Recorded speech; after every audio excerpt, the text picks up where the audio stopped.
Damn. Bam! We are live. Yeah. Level up session 17 with awesome Espen OLSEN SÆTERVIK. Welcome, Espen. Thank you. Thank you. Yeah, we need some sounds right now, like bravo. Yeah. Oh, yeah. I like 40. Fuck yeah. No, that's one. Okay, no more sound effects for the rest of the session, okay? Awesome. Just one. Alright, you can stick to those That is sunglasses and shit, but no more sounds. Okay. Alright, once again, hello everyone. We are really happy to have you all here. There's plenty of people watching us right now, which is super awesome. And we have Espen on board today for some really awesome demo and talking and beards and stuff like that. So I'm really happy to introduce him to you. But if you're already here, you probably know him. But just make sure to go to Facebook. Make sure to type in Espen, and then he will probably come up, and just go follow him for awesome stuff that he's pulling up every day. He's just a beautiful man doing beautiful stuff that you want to follow. What the hell is that? Is that Jeffrey? Oh god. Alright, so just go to Facebook, follow Espen as just saying thank you for coming today to our session and sharing free knowledge with us. Yeah, so there's a couple of possibilities what we can do today. First off, we want to ask you guys, right? Espen, do we want to ask our audience for what do they want to see? Yeah, so basically you guys can just pick what kind of theme, and Espen will either create something sci-fi or something fantasy. So you just go to the chat and you just type sci-fi or fantasy, and then Espen's going to create something wicked in the genre that gets the most votes. Well, no votes, but just the most common one. Awesome. So, I'm up for a task, man. Yeah, we are also experiencing some difficulties with technical side. I mean, there's some issues with 3ds Max while streaming from Google Hangout.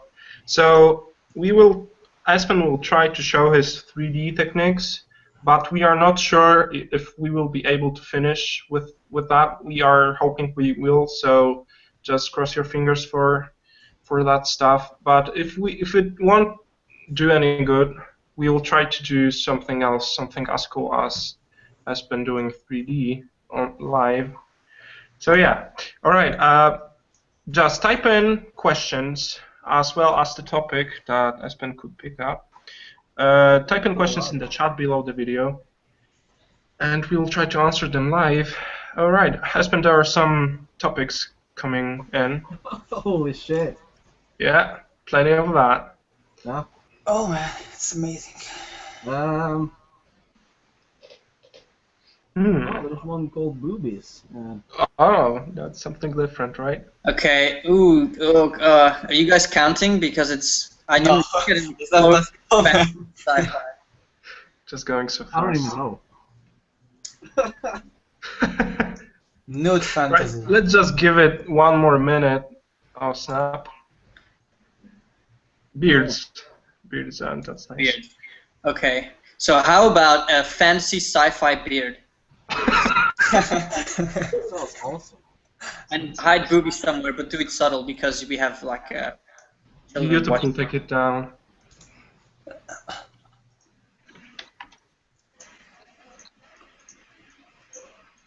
Yeah, it seems to be slowing down. I think I'm gonna go with sci-fi. Mm-hmm. Sounds cool. That is cool. Yeah. Go ahead. Totally cool. Okay. Your screen shared, so I can switch to you. Yeah, just. Alright guys, so we have picked up the theme, which will be sci-fi. And from now on, just please type in any questions you have to Espen, to ask to God, I don't know, anything. Alright, so I'm sharing the screen, Espen, right now. People can see your screen.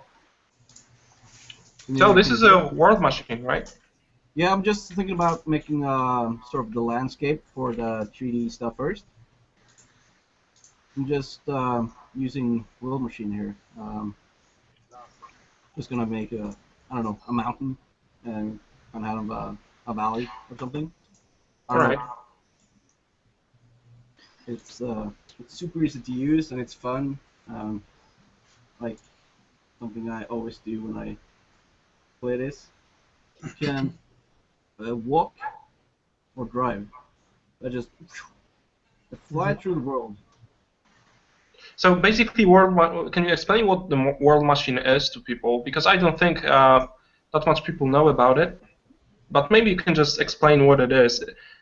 Can you? Yeah, it's a terrain generator Mm-hmm. that sort of, I don't know, generates natural earth stuff and whatever. So it's super useful if you want to make a quick mesh of some terrain instead of modeling in ZBrush or spending hours in 3ds Max with noise and whatever. Mm-hmm. So this is super useful and it's super cheap as well. How much is it for the license? I think $100, Okay. and you get pretty big res. Yeah. And so then you're going to export the model? Yeah. I'm gonna show you. Stop playing around. Okay, so here's the sort of the generator where you generate the landscape. So I'm just gonna make something easy. Actually, I was diving in the World Machine recently. There's plenty of cool YouTube videos that you can watch and learn from. It's really easy to use, and it just looks a little bit more complicated than it is. So there's just a couple of sliders that you would use for generating a terrain. You can dive more into it later on, but it's not that hard to export a model from it. Okay. Oh. Actually not a model, not a height map. And so is this your common workflow when you do landscapes, or do you also just use photos or paint them sometimes? Yeah, in the end, after I've rendered everything from Keyshot, there's always need for some photo bashing or whatever, Right. and that's sort of in the end, yeah. Like in the front, the sort of the texture is always so blurred that I need to paint over that. Okay, everything that's in the floor plan is just too low res or what? Yeah. And so you always render it in Keyshot, so you're only using World Machine to build a mesh, basically. Yeah. Yeah. Okay.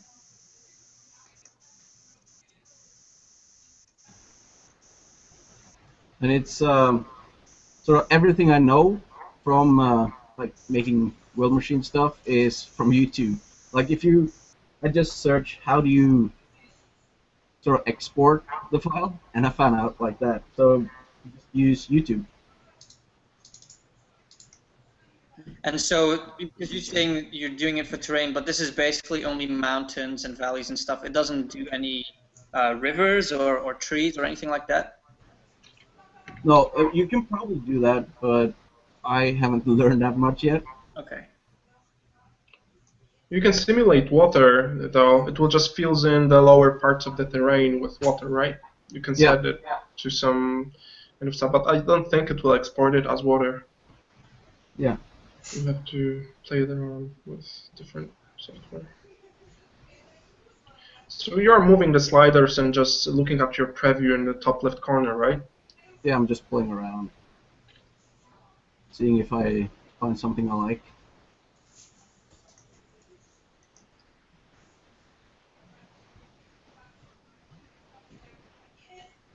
People are asking if you use Maya. Espen, have you ever used Maya before? I haven't tried Maya at all, actually. Okay. I think Maya, I mean, it's like, Maya's a real beast, and I think it's a little bit hard to get into. I've actually wanted to learn Maya for a long time, and I've had my neighbors going crazy in the shower. Okay, and I've had some chances to do like evening schooling because I'm not sure if I can just learn it by myself with YouTube videos. But this looks a lot easier. It's a lot more simple and specific to terrain, just terrain, because Maya can pretty much do everything, right? Yeah.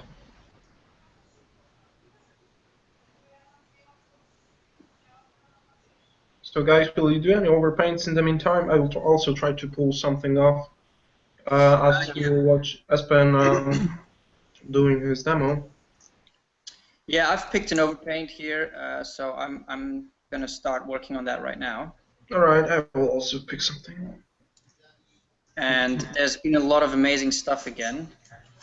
Yeah, and I plenty of stuff. really like that people understood that this is not a group for self-promotion and stuff like that. I mean, it is, but not for like direct self-promotion. Not for posting random stuff about your art page or something. It's Yeah. more about getting feedback, getting better, and sharing. Yeah, and like if you feel that you're at a higher level than someone else, you can still share your stuff, but then maybe you can help people as well. Yeah, you can also do some overpaints, Yeah, you can overpaint. You can help people will understand. appreciate it, and it's pretty important to help each other in this group. That's why we created it. So Yeah, right now there's no spam in the group, which I love, and there's no advertisement. Yeah, everything is cool. I mean, people are helping each other. Every work submitted that is, I don't know, submitted over like 1 hour ago has some comments, even overpaints, Yeah. which is really great. I love to see that kind of stuff, and that's just beautiful that this community is starting to Yeah, exactly. live on its own. It's really amazing. Yeah, Okay, and guys, yeah, go ahead. So you've now brought the mesh into 3ds Max, right? Yeah. Because I think for people it's a little bit hard to see exactly what you're doing because it's all like little boxes and letters and stuff. Yeah, that's the. It's sort of a. That sucks, really. If you can explain somehow what you're doing right now to people, it would be more comfortable to understand for them. Yeah. Right now, I just imported the mesh into 3ds Max, and I'm gonna start building sort of a futuristic laboratory or something. Okay. So how are you going to turn a mesh of mountains into a laboratory? It's not a. Where's the button? The sound effect, man. Yeah. This is not the mesh I wanted. Okay. Good. Well done. That's artistic process. Yeah, this takes some time since I'm not that quick with it, but So basically, for the mountains and stuff in World Machine, the erosion filter is almost the most crucial thing to apply, right? It creates that really realistic effect of yeah. real. Yeah, I've learned that when I sort of paint stuff, you always have to correct the colors on photos and whatever you sort of put into the picture. But with 3D stuff, you sort of build everything in the same light, in the same shadows, and all that. It sort of just, I don't know, saves you a little more you've got time. a much cleaner image to begin with. Yeah, exactly. I think in the end it's the best to be able to combine all of them because they all have benefits and they also all have some weak points. I think my biggest problem with 3D is that it's slow. Like, what you can get out of it's really good, but you need to put the effort into it, into modeling stuff. I mean, nowadays you can find a lot of free models, but if you're doing stuff from scratch, it's actually quite a lot of work to get something decent that you can use. Yeah. Right, to any of you who are watching, please subscribe to our channel to be updated with any news, any new videos and stuff like that. So just go to subscribe button below the video. We will appreciate it greatly if you will support us in that way. That's always appreciated. And we've also been doing more work on the website, but it's still not ready, so sorry about that. But we've added a new section to it, which is very nice. The resources one. So we've added a resources section to our website, and we have some people who will be helping us with keeping it updated. And basically in the resources, you're just going to find everything that we've talked about, plus a lot more. So links to texture websites, free 3D models, brushes, just everything's going to be there in one place. So I think you guys will really enjoy it. It's going to be good. But we need some more time to finish it up. Exactly. Creating the website for Level Up is a really organic process. We are finding out new ideas, new ways to show stuff, and like we are coming up with like that resources page, right? It just came up to our mind and we couldn't drop it. It's just too cool to create, but it takes some time. It takes some more time. So be patient, and the site will be up soon when it's done, right? Blizzard style. So Espen, Bobby Myers is asking if you want to have his babies. Um, Come on, man, go for it. Probably not. I think Bobby is a girl's name. Oh, okay. Oh, I know a sure girl then. called Bobby. Yeah, my address is what was it again? Isn't it hut number 7 on Norwegian Mountain, number 253? Yeah, exactly. Thank you. There you go. My pleasure. So Espen, in the meantime, can you ask you a question, or should I just wait after you finish demo? Well, please do. All right. I was just thinking about your Gotta Get Better program. Can you talk a little bit about that? Because I couldn't find any regular information on the internet on that. I just heard it, and I really couldn't figure out what really it's about. And if you can just tell people about that, what exactly it is, and yeah just go ahead. Yeah. So the gotta get better program is sort of just gonna be a place for artists to hang out, and I'm thinking about making a bunch of tutorials for just tips and tricks, and then have some sort of critique center or something. Just a place, just another place for people to hang out and get sort of critiques and stuff. So is it going to be a website or? I don't know, maybe a Facebook group or website. I'm not sure yet. Okay. That's awesome. Yeah, I love to see that kind of stuff happening more often. Like, there's plenty of cool groups that are just growing all the time, like study groups, self-critique groups, and stuff like that. And the Facebook seems to be the best place for it because there's so many people just going through news feeds every day. Like, so many artists, so many art directors. It's really cool. So, is there any date that we could expect that to show up, or it's just something that you plan to do? I would love to get started as soon as possible. I've been thinking about what kind of tutorials I'm gonna make, but with my job and everything, I'm just sort of stressed out, and I don't know, don't have that much time to figure out yet. But I'm thinking about maybe having it during summer, hopefully. That sounds great. Yeah. So just guys, if you are looking for any news about Gotta Get Better, just go to Facebook and follow Espen for more info. That's always cool. Right, let's see if we have any cool questions going. Someone's asking, Espen, what is your inspiration on making the speed painting fun times? I guess they're asking how you came up with the group.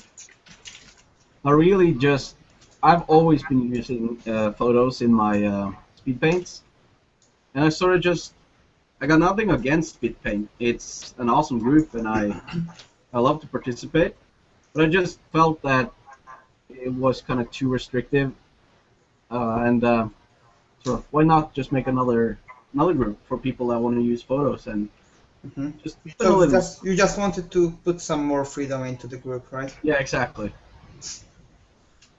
Yeah, I think I think spit paint is really good to learn to create quick ideas because of the restrictions. I think that's the power of the group. But I guess not everyone always wants that. I think some people just want to use whatever tools they have available. Yes. So I think it's good to have both options. But I still think that the spit paint group is a really great group. Yeah, of course.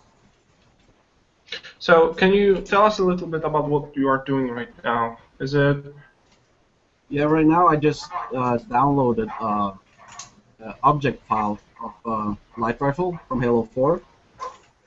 I'm just gonna use that for sort of kit bash this stuff. Of course, I So can use again, for a job. where have you find? It's on a website called up there. Oh, hello.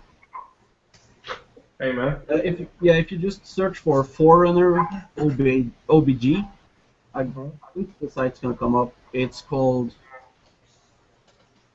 What was it called? I can't remember. Okay, so guys, we will just add it in the event once Espen remembers, because he has some, light dementia going on. Yeah, too much beer, man. Too much beer. Beer and beards. So you're just bashing models together to get something cool? Yeah. I could probably take some time and build all of them, but Yeah, for the sake of demo, it's really enough.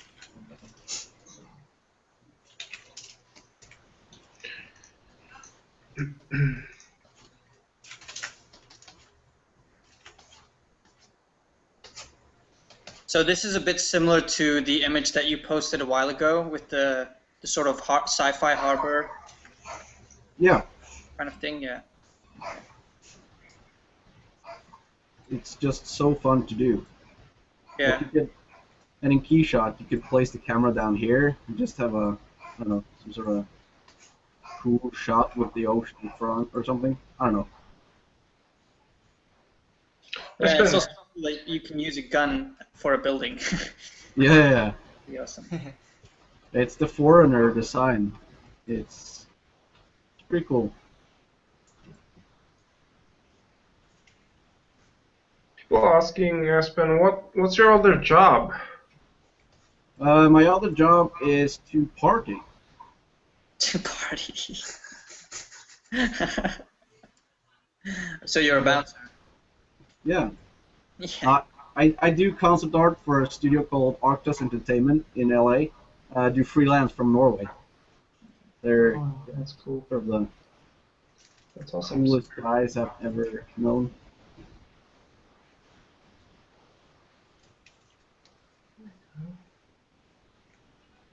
Isengard.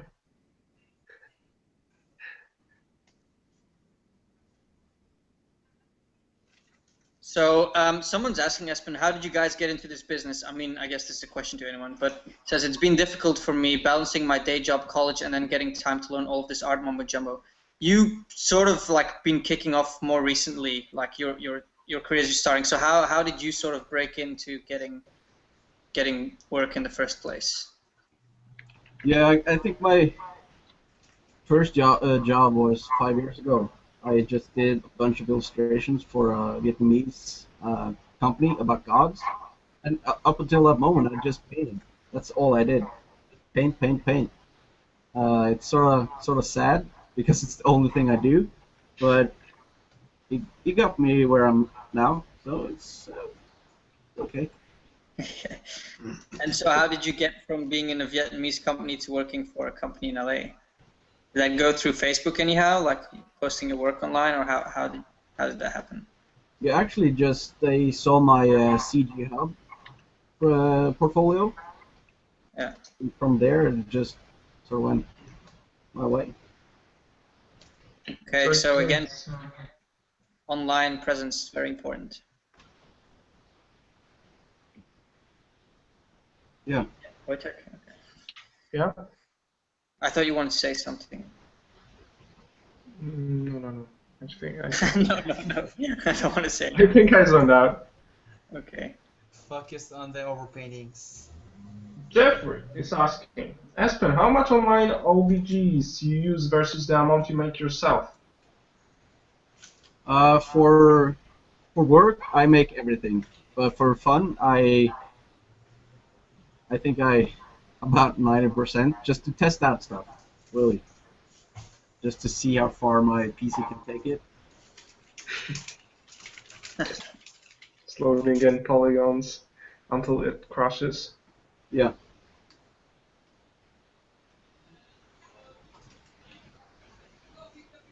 Oh, another question. Like we had that question before, but it's cool to ask that question every of our guests. So Espen, if you can be either Godzilla or a billionaire, what will you be? What's a billionaire? Billionaire. Does it, oh. I thought it said billionaire. Yeah, it's saying Billy Bear, but I'm just think it's a billionaire. Still. But I would like to be a billionaire though. Yeah, Billy Bear sounds good. Fuck Godzilla, right? Fuck Godzilla. If you can be a Billy Bear. Sounds pretty cool. Is there a dog in Yeah. where? So, In my in kitchen. Poland, there's a Is dog. it your dog, Darek? No, my brother's. Oh, okay. Can you tell him to shut up because we're live? I've tried. Okay. Espen, your favorite beer would be? It's a Norwegian beer called Hansa. We don't have that in Poland. Damn. It's pretty sweet. Bet it is. Yeah, you're just... is not being my friend, so I'm sorry, but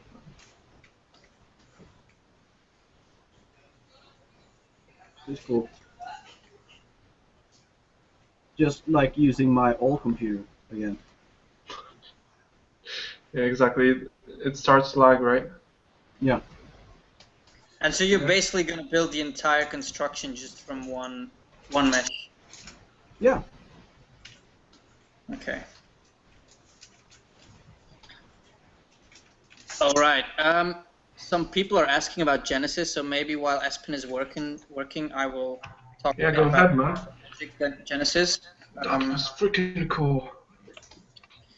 So for the people who haven't seen it, Genesis is basically just a sort of experiment that I did about half a year ago or something, where I wanted to have a digital painting that evolved over time.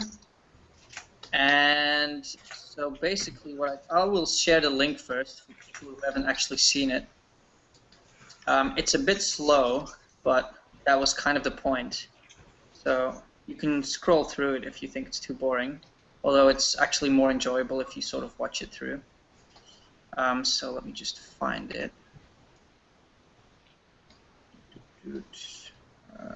Okay, so I'm going to share the link now. Oh, sorry, remove any web addresses and try again. This is my show. Why am I not allowed to share it? Okay, so I'm just going to do... Okay, people will probably understand this. YouTube. Okay, there you go. Yeah, that video, man, blew my mind. It's awesome. Yeah, so basically what I did is I painted the landscape, which is the first frame of the video. Just a pretty basic landscape. And... Okay. What's the best one? I had to. Okay. So anyway... That was beautiful. That is the last sound effect. Okay, that is the last sound effect. I wish we never discovered this stupid crap. How is this ever going to be professional? How are people ever going to... It's not going to be professional, bro. Ever. Oh yeah, it's free, right? We're doing this free. Okay. So anyway, I painted this landscape, and the first frame is the landscape that I started with. And when I was done, I went into music production software. I used Cubase, and I just started making a track.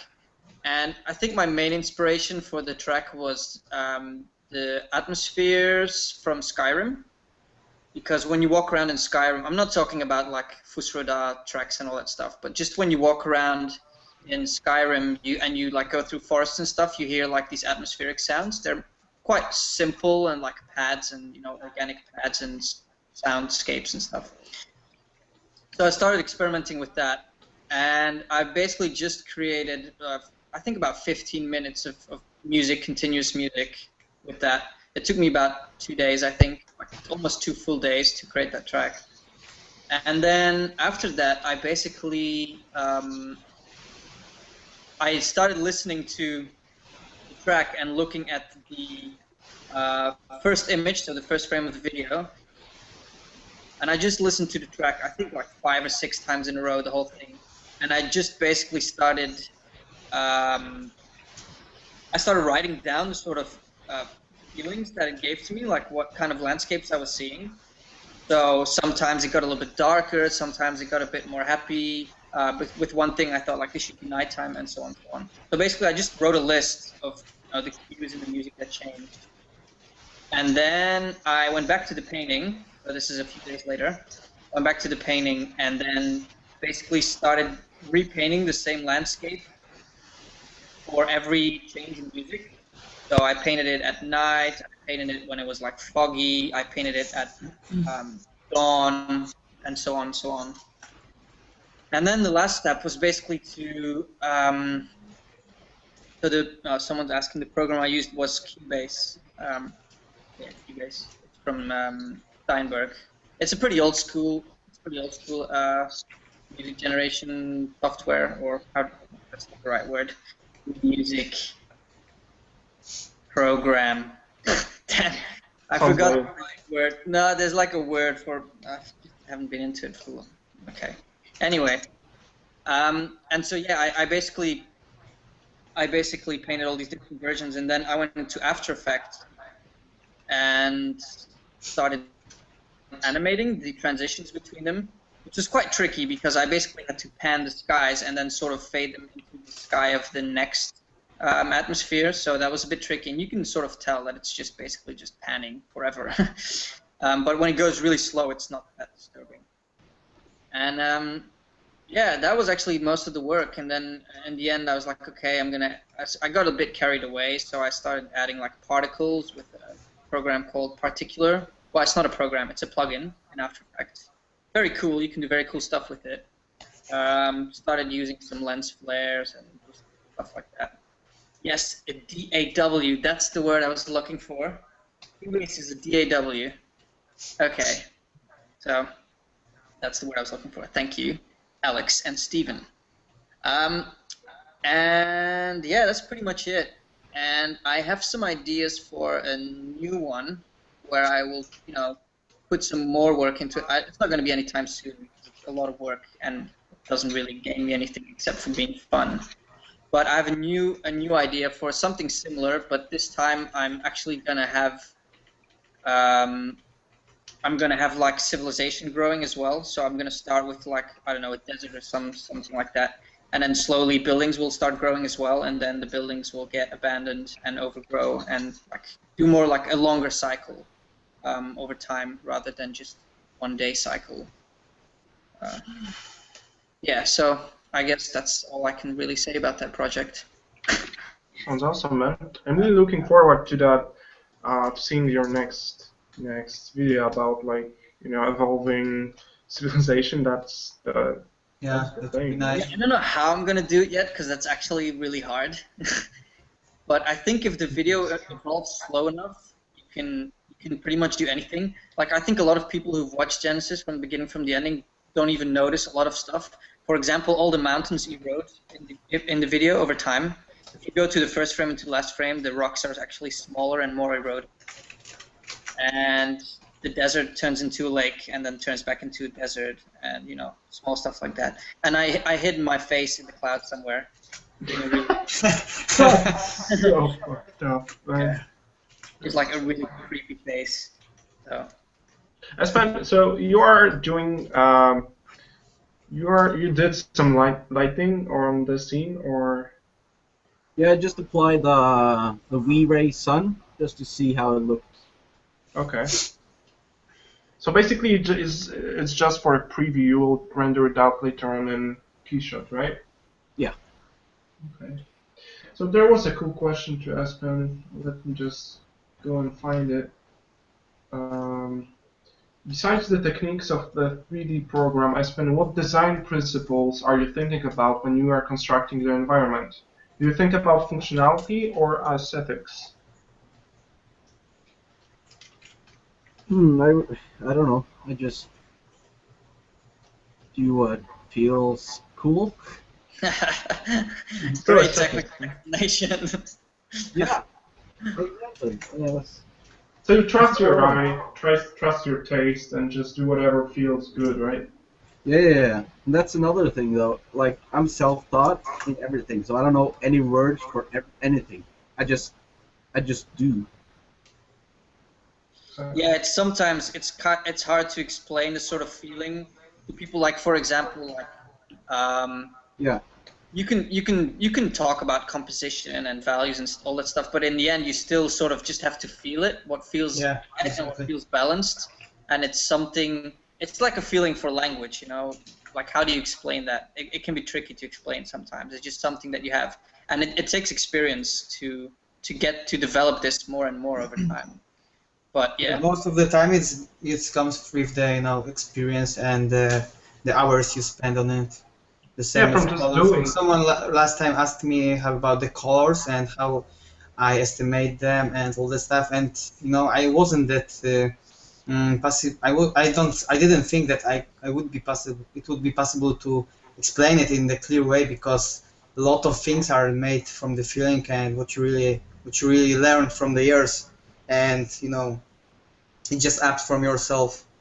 So it's not that easy to explain everything, and there's no rules for everything. So. Yeah, I think a good way to think about it is like a good word to think about is balance, because you always feel like when something is imbalanced or when it is balanced.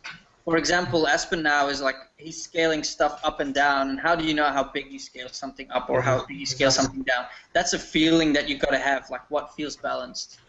I think an interesting thing to look at if you want to know about balance, and balance not only in composition but in shape, language, and colors and everything, when it comes to relations between internal relations between certain elements in your image, is Fibonacci. So you guys probably know what Fibonacci.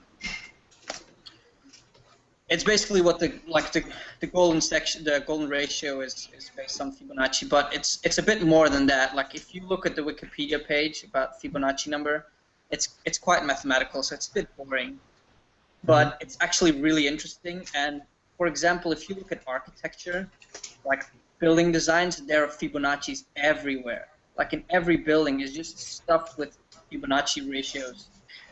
Old classical buildings, modern buildings, like the Empire State Building is completely based on Fibonacci's. From the oldest buildings to newest buildings, it's all there. Yeah, and if you like it enough, you can tattoo it on your hand like I did. You can what? Tattoo it. Oh, Make yeah. it Tattoo too. Fibonacci on your head. On my, not on my head. Where On my then? hand. On your hand. Oh yeah, I remember you showed me. Yeah. Okay. Bam! Yeah. Yeah, on my head, like on my fucking forehead. I would love to have that spiral, like pointing straight into my brain. It's perfect. Surprised, man. I was watching this program here in the UK, I think a few months ago, about these guys who get stuff tattooed that they regret and then they try to get removed. The stuff that people put on their body is just insane. There was this one dude, and he tattooed his girlfriend's name on his neck, really huge, on the side of his neck. And the next day she broke up with him. Yeah. And then he goes like, but it's not related to the tattoo at all. I was like, yeah, you sure about that? And then basically his way of solving it was to turn it into a massive scorpion, and because the scorpion was so big, it actually like extended to his face, so he turned the name of his girlfriend into a big scorpion that covered his entire face. And then they went back to him a few months later, and he was complaining that he couldn't even get a job at McDonald's because, well, I wouldn't buy a cheeseburger from someone with a scorpion on his face. Wow. Sounds awesome. So yeah. I guess I judge people by. I mean, just having a scorpion in your face. I mean, It's just scary, right? I mean, yeah, just a tiny bit. Like, I don't know what he did with my cheeseburger. Like, how do I know? Exactly. Anyway, we're getting carried away here. I'm not seeing any updates on the... You have to refresh it. Oh, I just refreshed the page or what? Okay. Espen, what the hell is happening? What the hell is happening on your screen? What's going on? What the hell is happening? What the hell are you doing? Oh, I don't know. Oh well, You're the most useful guest ever. You just don't know. Come on, man. I know, I'm just doing, bro. yeah, but the thing is that when I work, I'm in Zen mode. I can't focus on anything else. So I'm sorry for that. So stop asking you questions, basically. Yeah, just let me work. Really. Shut up and let me work. Just Fuck stop. off, guys. Let me do That's it. why Wojtek asks you if he can ask you questions or not. That's why. I feel if I would like get killed. I guess I'm just so awkward to the program yet, so I don't know how to do anything else than struggle with it. Where the hell are my brushes? Ah, there you go.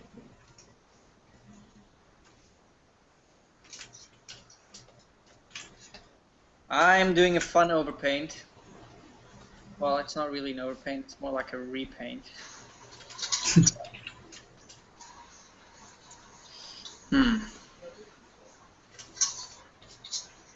Actually, it looks completely different.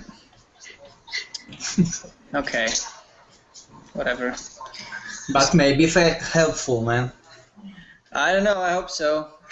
Sometimes I wonder, because if you change it too much, it gets so overwhelming that the person maybe doesn't know where to start with making changes. Yeah, can not understand everything, you know. Yeah, it's just like, okay, yeah, well, you made it awesome, but how did you do it? Bazinga. Espen, you won't fail. You're not failing us. Yeah, So hey, see, I'm just trying to line up the conversation. I'm sorry. you might be the first guest who actually gets banned during a session. That would be awesome. That would be an honor. I will be remembered for years. Oh yeah. Okay, I think I'm gonna put a lens flare in here now. Just let you guys know. Awesome. Do it. See. Okay. And if you guys, because since we've been talking about After Effects, I used to work in visual effects, or I got into concept art like for a year. I was doing music videos and stuff. And I bought this plugin from a website called Video Copilot. It's a plugin called Optical Flares, and it's a lens flare plugin.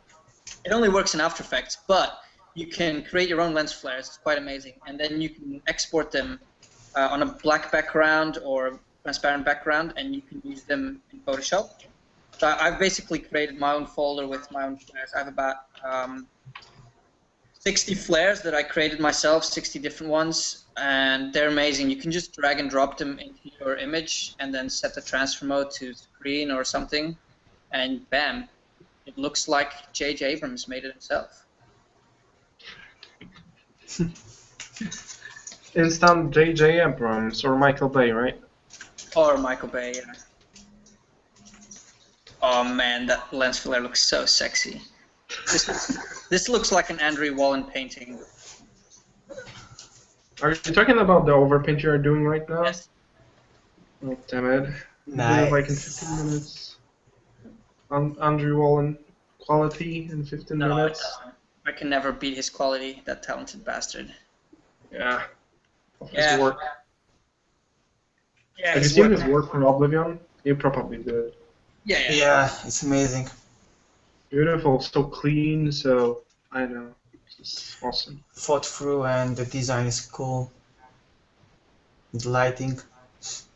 I don't think all of the designs are his. I don't think so. They're like borrowed from their artists that were also Maybe working not. on the movie. Actually, the guy who did most of the most prominent designs for Oblivion is called He's a German car designer. I think. Wait, someone in the chat will know. He's a very famous German car designer. He started off like working for car companies, but then sort of got into film.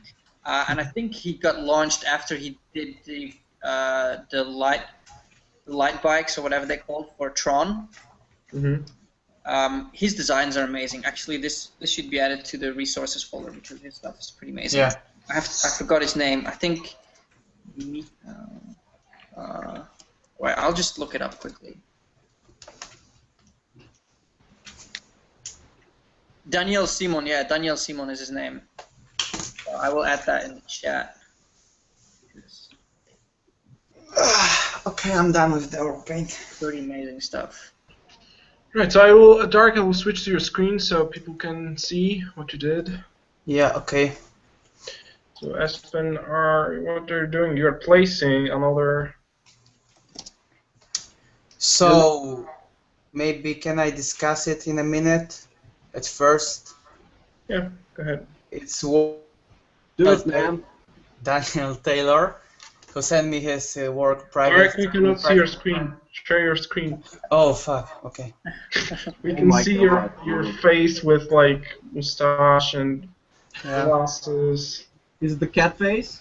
No. No, it's not the stupid cat face. That's the dumbest face in the whole Google Hangout thing. So cute. That bloody cat face. Just a cute little cat. It's annoying. Okay, it's work by Daniel Taylor, and it's kind of environmental stuff. Balloons, air Can you balloons. turn off the feedback because I'm hearing delays, echoes. Who has the speakers?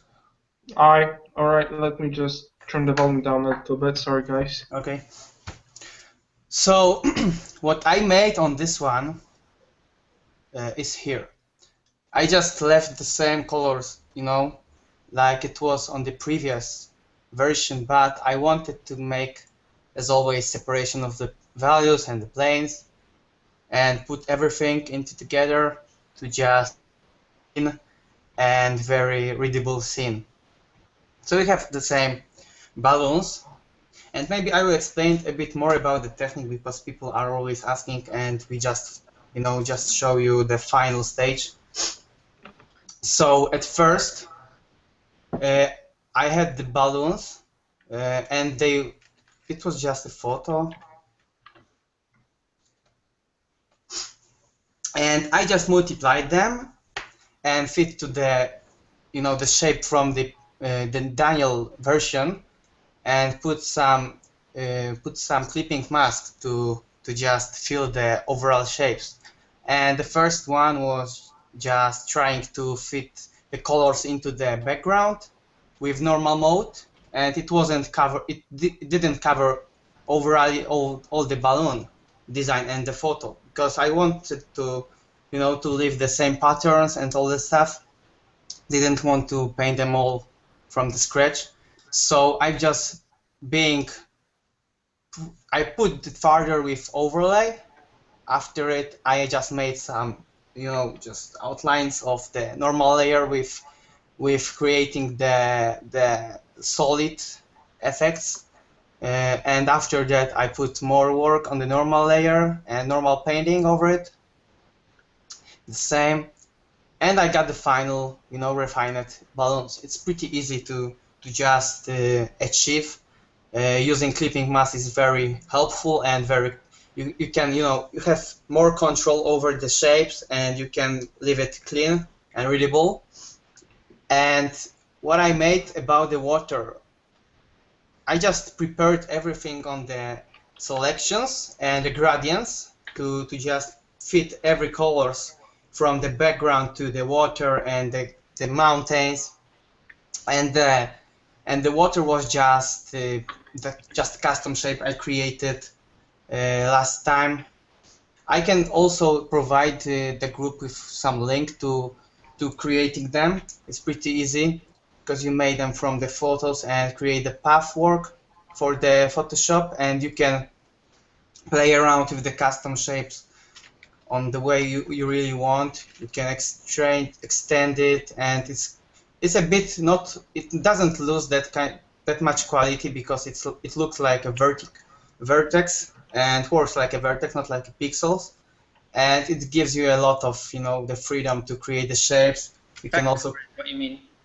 What? It's vector. Yes, exactly. And you can create every kind of just randomly created the shapes with stretch, and you can also fit the perspective after that with Control T and transfer them. I really like the custom shapes from Long Fan he put last time, and it's pretty cheap because it's for $4. So I would recommend you to support this guy because he made a lot of industrial shapes which are great. And after a few days ago, he put also different shapes for free. So we will provide a link to it also, and you will have a chance to play around with it. And it's just it. I just made it a bit more clean and more balanced. So that's it. Nice work, man. Awesome. Thanks, Love guys. the water. Love the water.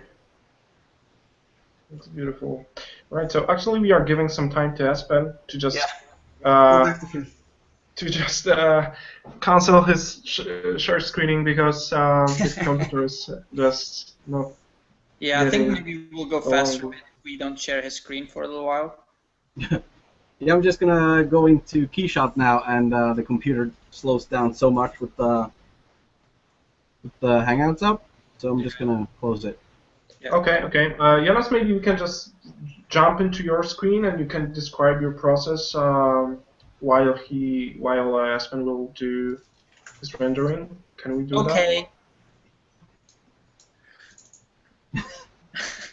Hold on, give me a second. Let me just prepare this. That looks good, Darek. That looks awesome. Thanks, bro. Shit. Okay. Okay, can you... Oh no, I have to share my screen, right? You can't do that for me. Okay, here we go. Yes, can you see my screen? Yeah. This is a painting by... Oh crap, I really should look up the people's names before I... I will tell you after the session by who it was. Stay tuned. That's enough if you write the file with the name. Yeah. No, I'll find it. Sorry, guys. Yeah, okay. Fair enough. Okay, so this is based. I think this is started from a photo of a temple, and the image is called Giant Temple. And let me talk about Giant a little bit first, because it's actually something very interesting that you guys should look into. So Indian architecture is quite diverse. And Jainism is basically a religion in India, and they have a very specific way of building their temples. They look a bit like Buddhist temples, but they're still different. I visited a Jain temple in a place called Ranakpur, which is in west of India, and that I have to say, I've visited a lot of temples, but that's one of the most amazing temples I've ever visited in my life. Like, oh my God, it's just insane. Like, how beautiful and how detailedly crafted everything is. And I actually made a lot of textures there. If you go to CG Textures and type in India in the texture search bar, and you look for like the ornaments and stuff that are sort of a white stone, like a white marble, all that stuff is from giant temples, and you will see like how intricate and how beautiful it is, like, you know, the details on the pillars and stuff.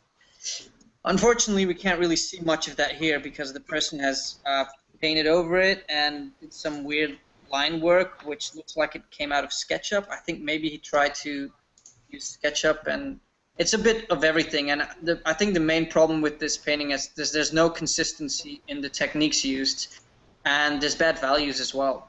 But the main idea, like, actually, if I look in the navigator, I actually think it looks better than large, and that's something I don't see that often. Most of the paint overs that I've done, people are focusing on the big image and it looks okay, but then in the navigator I have no clue what I'm looking at. Here it's a bit opposite, so the person is like sort of applying values in an okay way, but the lighting is all over the place. You can see the mountains are just, I don't know, just white, no color information, and then the sky has a darker value. So if I put my value check layer on, you'll see that, you know, normally in a sunset. So the color doesn't fit into the light, No, that light source color. None of it fits really. It's a bit all over the place. So I restarted from scratch. So I'll just show my overpaint. So this is my version of it, and I tried basically to. Oh, why are you laughing? Go fuck yourself. Man, it does look like Andrew Wallen painting. Oh, he was dropped. Oh man, Oh, he was dropped. Damn it. too much That's awesome. awesome. We just dropped him out. Sorry, guys. Jonas is out. He's still awesome. There you go. He's back. See, that's what happens when you tell me to go fuck myself. I get kicked because Google gets very angry when you swear on air. Okay. Yeah, voice activated kick. Don't do it again. Okay, so I'll just not touch the brushes and just talk about this painting. Wow. So I've basically used a photo from another. This is actually not a giant temple. Oh, I'm not sure actually. I don't know. I don't think it's a giant temple because this top here is a Mughal architecture, which is a different type of architecture. But yeah, so basically I've tried to put everything into one color palette more, so you can see that the pinks from the sky have been applied to the light that you can see on the top of the roof. Here there's like blue and orangey, but like I don't know, why is there orange in the back when the sun's coming from the front? It's just not very clear, you know. And then the mountains, because they're backlit, you can just use silhouettes, and then you can use atmospheric perspective like I'm doing here to establish depth. And you basically, what you do is you make it cooler as you go back. So I've got a cooler color here than in the foreground. So it basically just goes across the color wheel into warmer hues. And then you can see the lighting on the tree here is a warm value, so that's a nice warm color. And then yeah, basically put a little lens flare over that. So this is without lens flare. So that's just bam, you got a sun in there, and you got JJ in there, and then a little bit of reflection in the water to add some compositional interest. Because if you take that away, it's kind of, you know, there's something missing. You see this, so you just add a little bit there, and you can reflect the sun. And then I've just added some lights, like some lanterns over here, to add some, you know, magical feeling, mysticism, because I think that's kind of what he was going for. I kind of forgot about this big epic bird here, so sorry about that. So yeah, that's it. Back to you, Wojtek. Awesome, awesome. Man, that is just some levels up, right? Damn. Right. Actually, Espen, how much time do you need for? Like 10 more minutes. 10 more minutes. Can All right. paint over something. So actually, let's switch to my screen. I'm doing like a quick overpainting. Give me 1 moment. So it's my comfort zone. I just took a portrait to balance out the environments we are doing today. There you go, Jonas, you're beautiful. You're a student. Yeah, hooray. So there's some portrait, like with some really basic issues going on, and I'm just trying to overpaint it right now. Just trying to fix first proportions. Then I just tune down the brights that are all over the place, and then I'm just starting to work out my forms, and yeah, I will just do it for 10 more minutes until Espen will be ready. So right now I'm thinking about actually cleaning it all up. Like you can see, there's still some brush strokes remaining from from the hair, which are just unclear. I feel like the person that painted it wanted to be like artsy, brush strokey, and that kind of stuff, but the person is not clear enough about the forms. These brush strokes aren't reinforcing any form. They're just flattening it, being just brush strokes. So actually I would go for a more readable look first, for something more simple, clean. So if you can get your form to read, then you can go and play around with your brush strokes. I feel like you have to get your really basic skills established first. Then you can go in and start to go crazy, because I feel like having your own language with your brush strokes, it's something you acquire after a lot of painting, after a lot of time. This is like I don't know, like I don't really know. I don't think I can compare it to anything else. It's just yours, right? You earn it after tons of hours spent on painting. So I would just go for something that just looks correct. So More face natural, with more natural, what?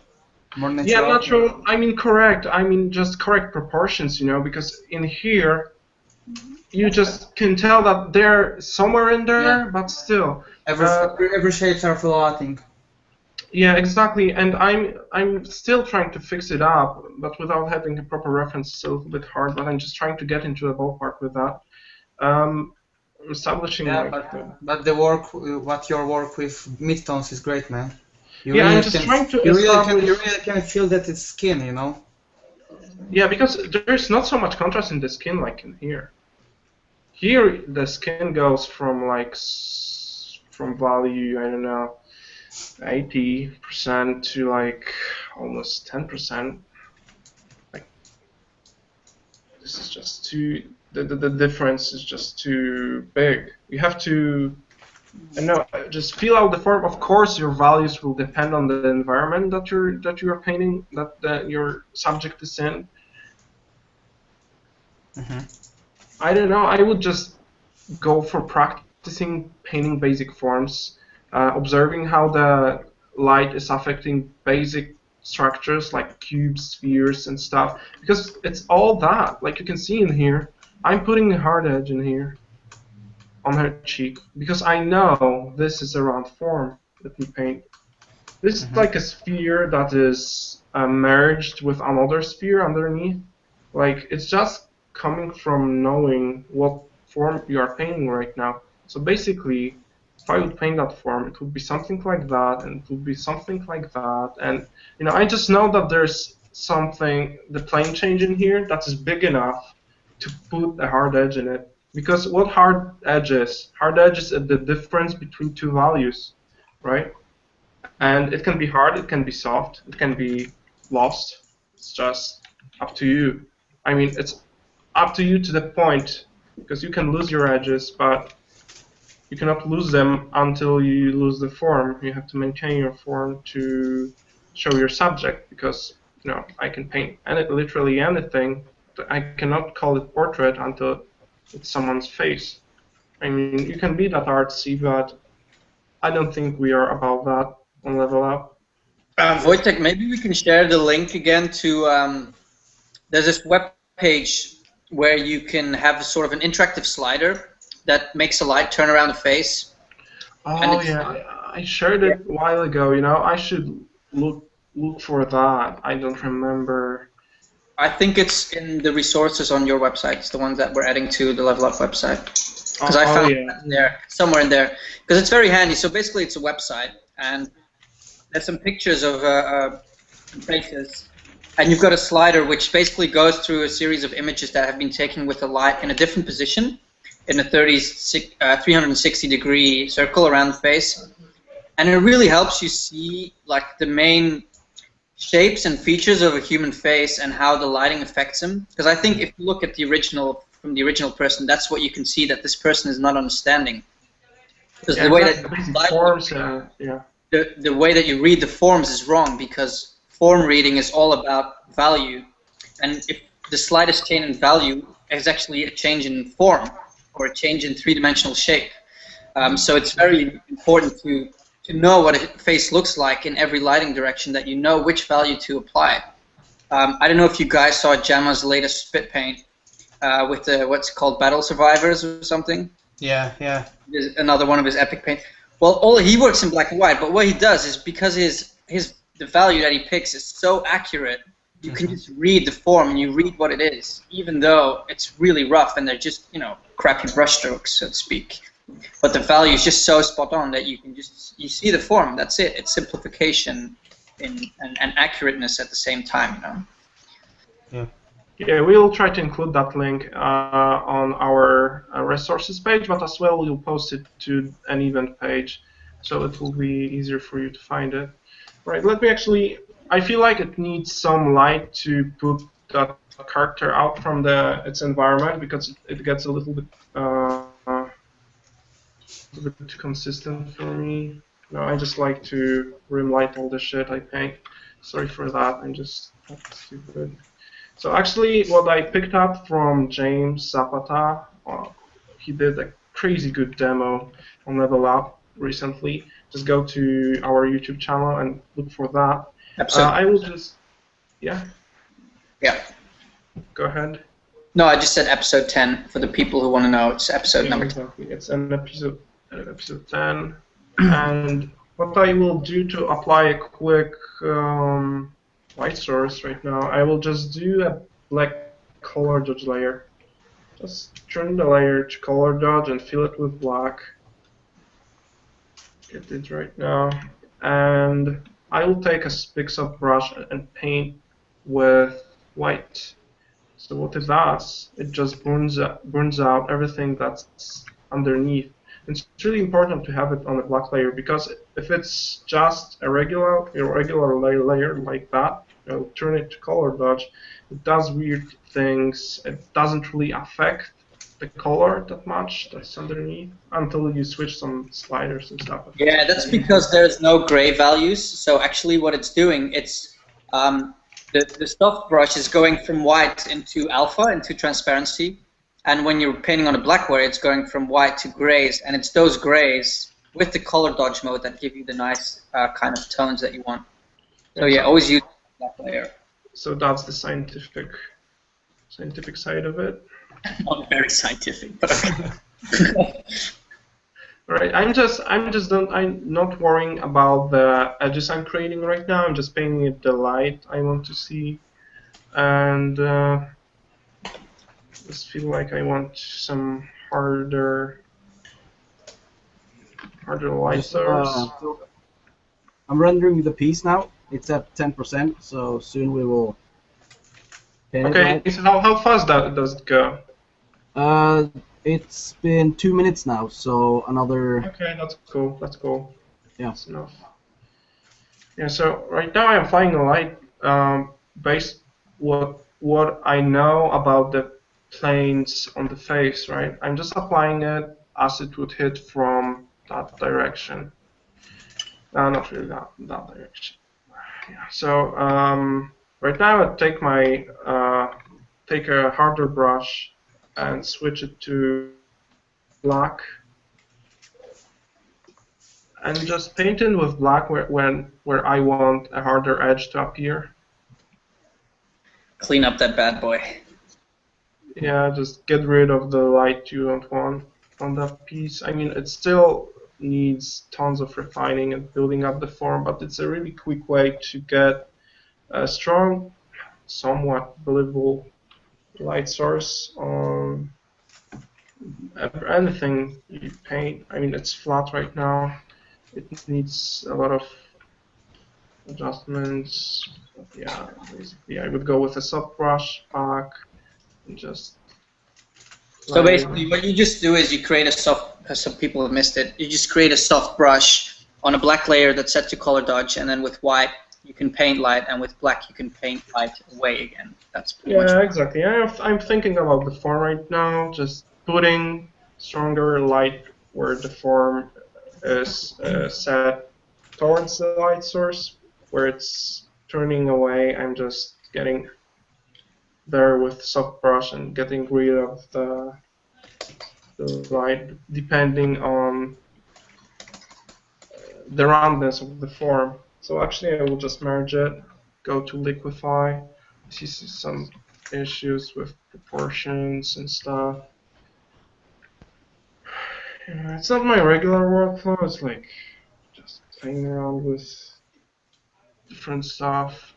I will look up the reference to see what really happens with the face that is rim lighted.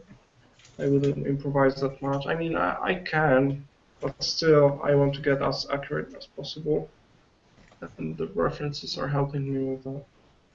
So I have two light sources. One is from the viewer's eyes a little bit, like a diffuse light, and the second one is from a different angle, from behind the lady. She's got a very slight Angelina Jolie features, ever so slightly. Maybe the lips. Yeah, they're to the perspective, that's why. Yeah, and you know, actually painting portraits, it's you have to be super accurate with your, like, if I would just go right now and just move the eyes just a tiny bit, actually let me do it, just a tiny bit to the left, for example. Let me just turn up the luminosity and pressure on the brush. Just turn it somewhere along that to face the, especially if I will move the eyes vertically, like that.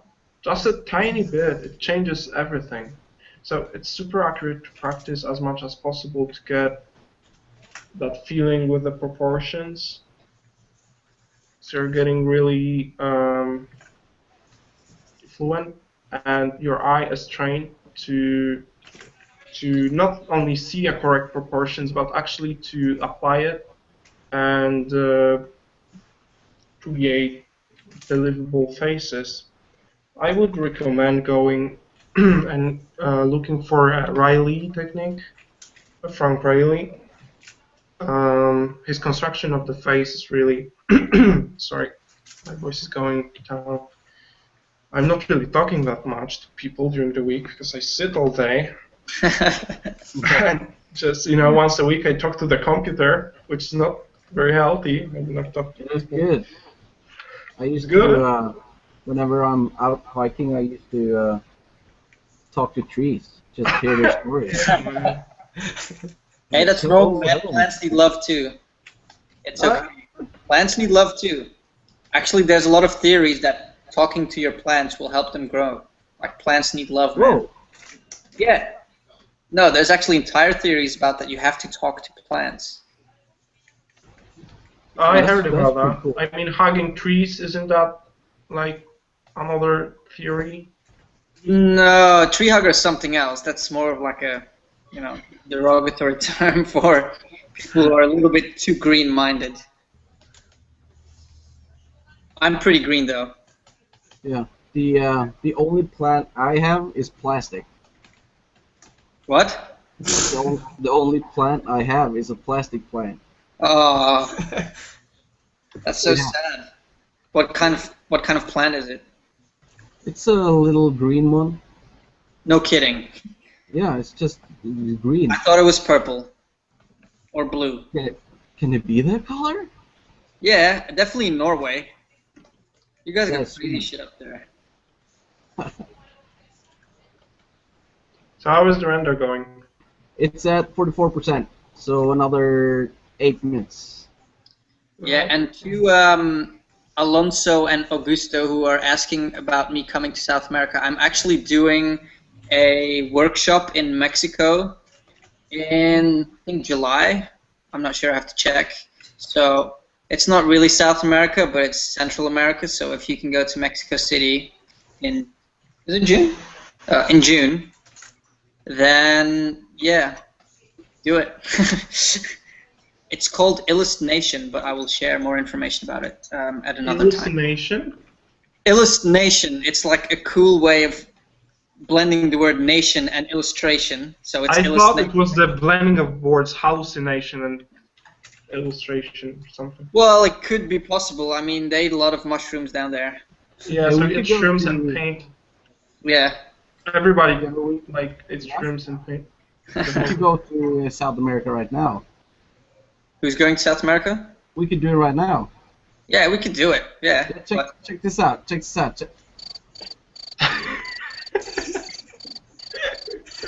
Oh yes, South American cricket. Something you cannot find in the rest of the world. Oh, I'm in South America. It's so warm here. It's where's the snow gone? Instant South America. By Espen. Yeah! Oh shit, I missed, Espen, right? good. For practicing table-based forms, observing how the... What the Oh fuck? shit. Okay. I love the sounds you make, dude. The level of this series just plunged to like below zero surface. I don't think so, man. It rises with every fucking minute.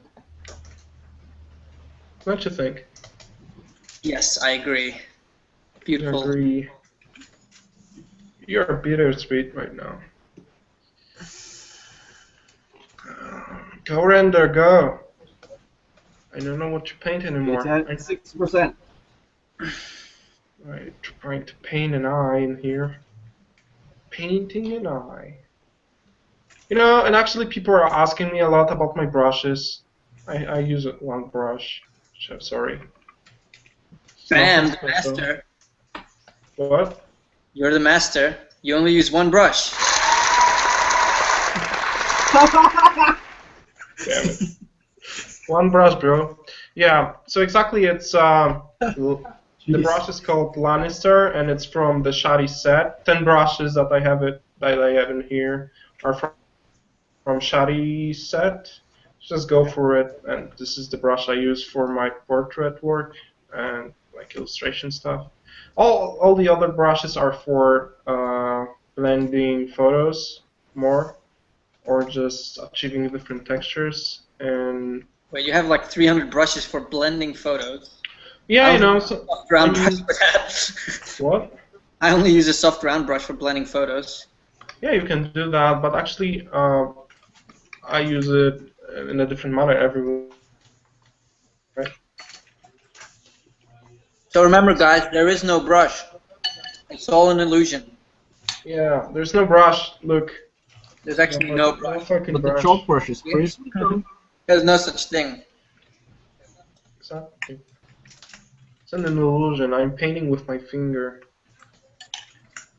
With a real paint on my monitor right now. Who is eating? Me. What are you eating? Fruit salad with ice cream. Okay.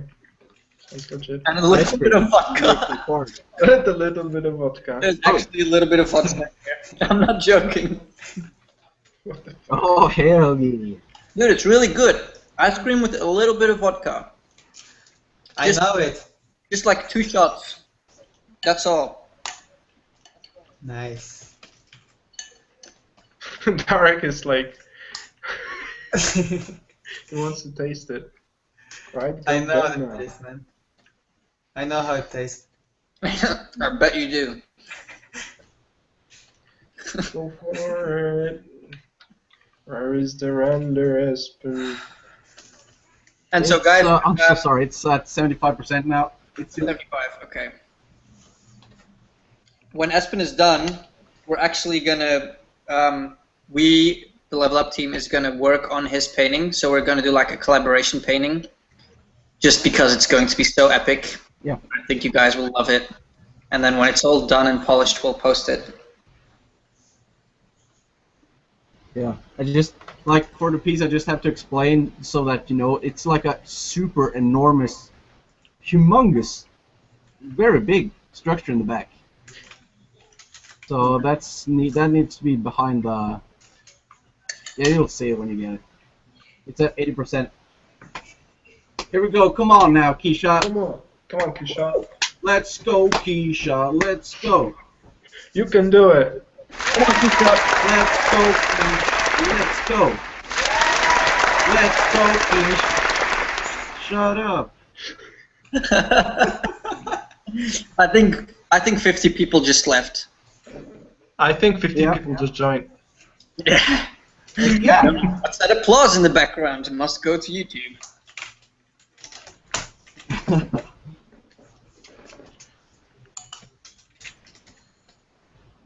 Mmm.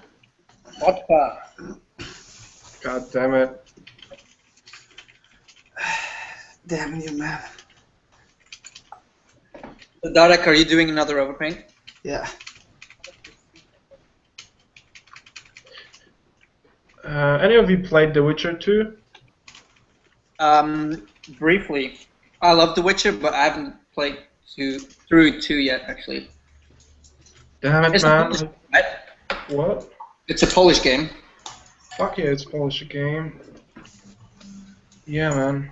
Super proud of the team that did an amazing job, like, did it from nothing, basically. They created a whole engine for that game. Oh yeah.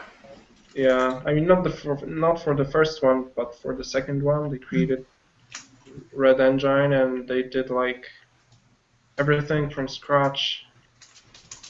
And it turned out really amazing. I mean, It's a very unique series. I like it, and it's very like dark and grim, which is quite cool. Yeah, it comes from the original novels that are wrote in Polish that I was reading like crazy when I was 15 or so.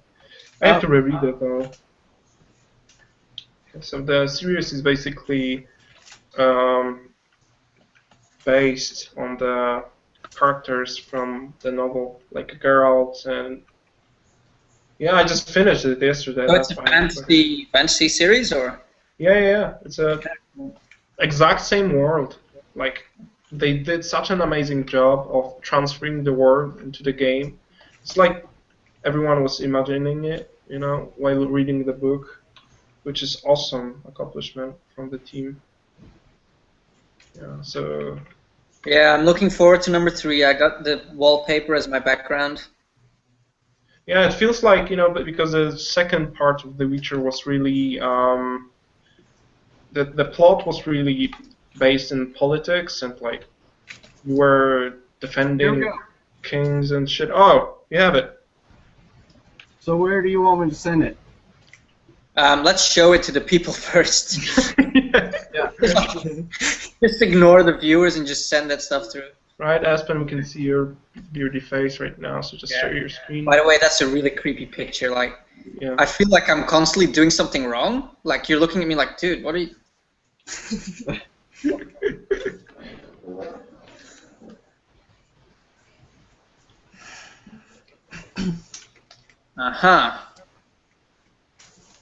Yeah.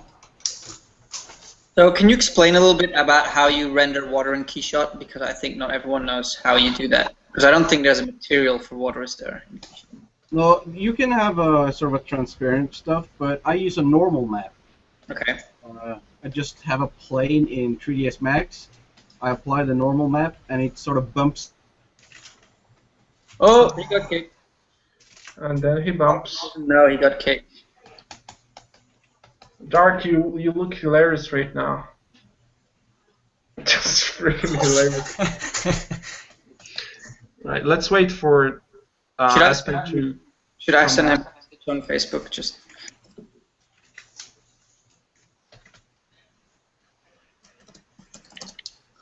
Just talk to him a little bit. So yeah, I think what Espen was. I mean, I will let him explain it again, but basically, oh, there he is. Oh, so yeah, the Photoshop is. Yeah, maybe when you're talking, just don't touch the software, and you just don't touch your computer. Just put your hands behind your back, and everything will be fine. That's good. That's good. So do you guys want to send it, or should I just? No, we were talking about the water, how you achieve the water effect. Yeah. Like in 3ds Max, I just put down a plane, just an easy one-sided whatever it's called, I don't know. And then in Keyshot, I use a normal map. It's sort of a bump map, displacement map. And so what kind of pattern does it have? Is it just like a noise, like a fractal noise or something? I think it's a plain photo of sort of a lake with some sort of waves. Okay. And then there's this awesome, I can show you this program that sort of makes normal maps for you. Is it Crazy Bump? Yeah. Oh yeah, okay. So Crazy Bump, I mean, we're going a lot into 3D right now, but hopefully we can clarify some stuff in later episodes if we get more 3D artists. But basically, Crazy Bump is a program that will create normal maps or bump maps based on images that you put into it. And it's quite good because it will take the dark and the light you know, take the value information of your image and create a normal map of that, which will give you extra texture and detail when you render it with the normal map applied. Super awesome. And so now you're cutting out the buildings. Yeah. So this is the enormous building I was talking about. We're gonna have a lot of atmospheric colors. Yeah, so that's just like a compositional choice, but you're gonna fade that a lot more, I guess. Yeah. So I didn't get to like make thumbnails for this part, so it's just a gut feeling on a composition. So. And so what's all the sort of stuff on the land mass? Because I'm not really seeing it that clearly, but there's some geometry there. What kind of stuff is that? Yeah. What are we looking at? It's a poor diffuse map of a Colombian mountain, I think. And is that something that World Machine does for you, or what? I just used Keyshot for that. Okay. Apply the texture to the mesh. Okay. Like a tile texture. Okay. Yeah. Okay. Cut out that bad boy. Yeah.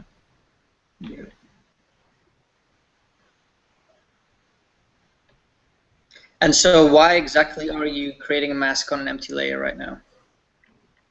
I'm just gonna just cut out everything so I can use it later. Sort of a canvas that, like, for now.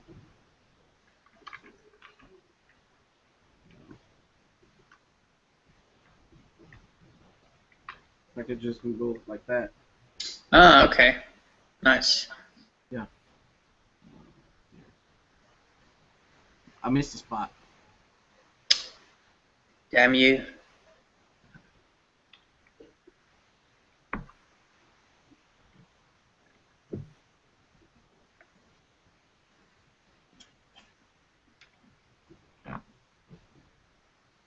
Yeah, it looks cool, man.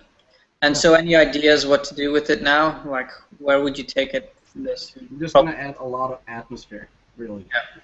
Sort of divide every structure and all that.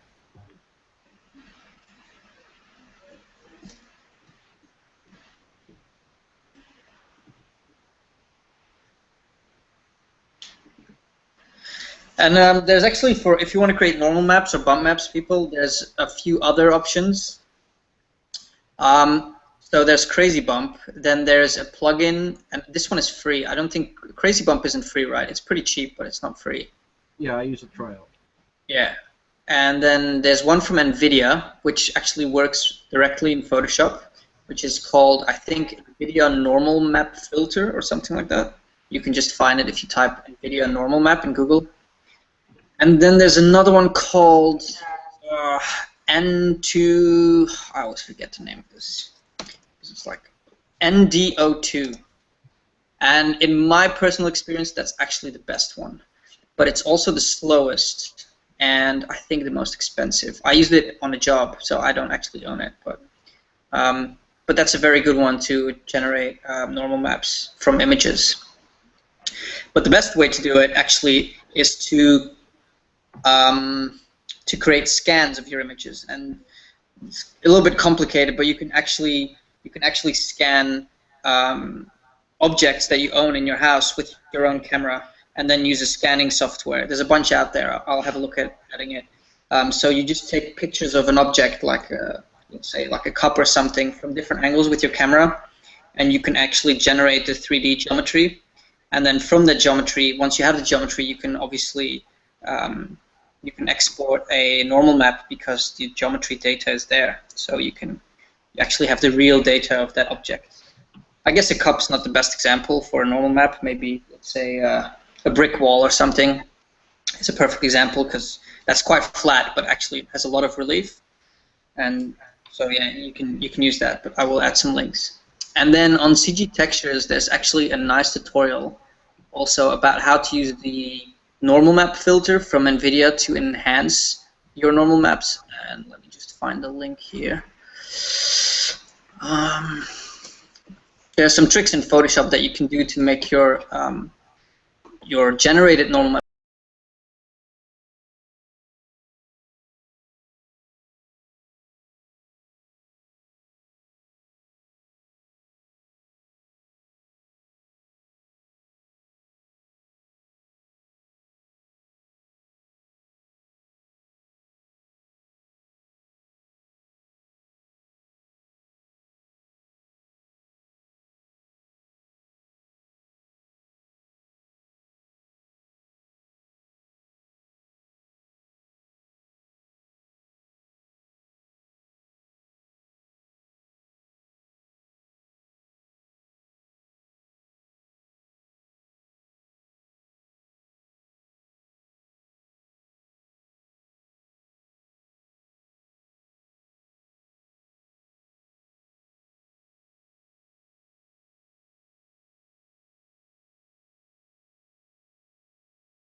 Oh no.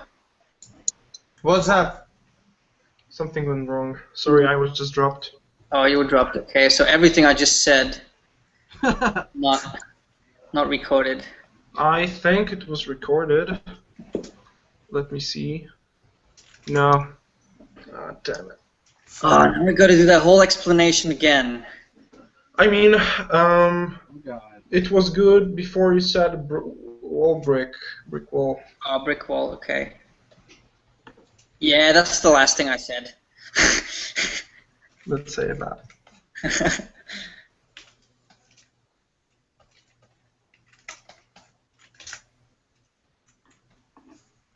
Google Yeah, just. because if it drops me out, it destroys the whole stream. Yeah. So why did you get dropped? Is it, were you I have no doing? idea, really. You were not screen sharing, were you? No, Oh, okay, that's strange. it's random. Espen looks great. I love how we put some atmosphere in there. Looks awesome. It just divides up the place, but yeah. A nice little cloud brush going there. Oh yeah. So you have a pretty small brush set, I see. You just do everything. Yeah, That's I brush. really don't. Like, I use at least 7 of them. Okay. And you're using Photoshop CC, right? Yeah. Okay, that's nice. Have they added the perspective warp in there yet? Do you have that tool? I have no idea. I think it should be under image or edit or something. No, maybe edit, perspective warp. Yeah, you have it. Oh man, watch a tutorial on YouTube about perspective warp. It's an amazing, amazing new tool. It's only available in Photoshop CC right now, but it's insane what you can do with it. If you're a matte painter and you see this, you're gonna wet your pants because it's that amazing. It just makes life of matte painters and photo manipulation just so easy with this stuff. You should probably see a tutorial before you just start using it like a crazy person. Yeah. But basically what it does is you can draw a grid on an existing image, like a photo. So you follow the perspective of the existing image, and then you can skew that perspective, and it will just fix it. So you can actually change the perspective of a photo quite convincingly. And it's very good if you want to match it with something that you've been doing, but the perspective is just not right, or it's just off. Or you can do crazy mescaline stuff that Espen is doing right now. Yeah. Because he's a crazy Viking. Dude, that's awesome. That's gonna change a lot of stuff. Yeah, so actually, if you would like to see the building you have, maybe from a little bit different angle, you wouldn't have to go and render it out once again. Maybe it would be just fixed by selecting it and just applying that perspective warp, right? Yeah. Yeah, I mean, usually the way that you would do it is you would probably cut the faces that, you know, the perpendicular faces out and then pre-transform them, follow the perspective grid.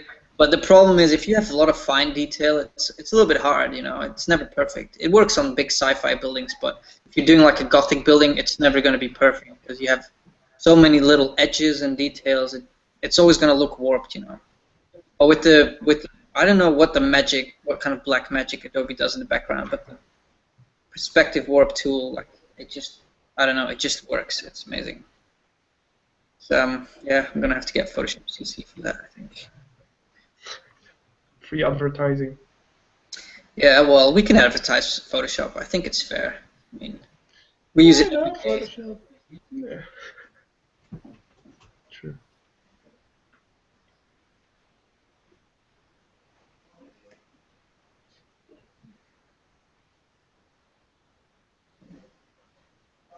And so, Espen, would you add anything to the foreground, or would you just sort of leave it open like this? Yeah, there's so many things I would change, but since there's not a lot of time, I won't have the chance to render again. Like, I would add a lot more structures, I would fix the composition, I would make another angle, because everything looks so small right now. Everything looks what? Solo? And you got dropped. Hooray, hooray. Yeah, I guess it's quite hard with it. He's probably working on a big resolution, and that's when Google exactly. is not happy.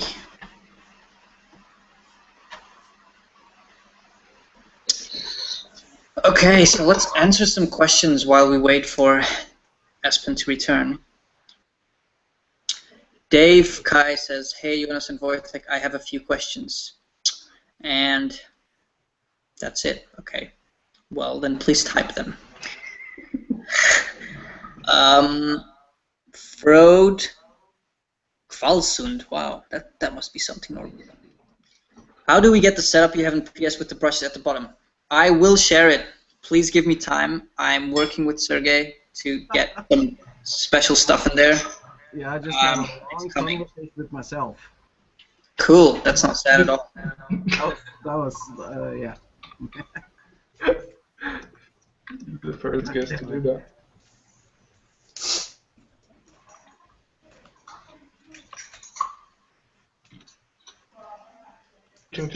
I mean, Espen, if you feel like you really want to redo that stuff and you want to start from a different render, you can do that, because we won't have enough time on this session to actually continue painting on that one.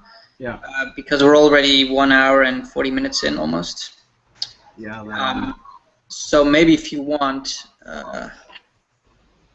you can continue that another time or whatever you want to do. If it wasn't for the way Google Hangouts slowed down the computer, I would probably be able to do like another version.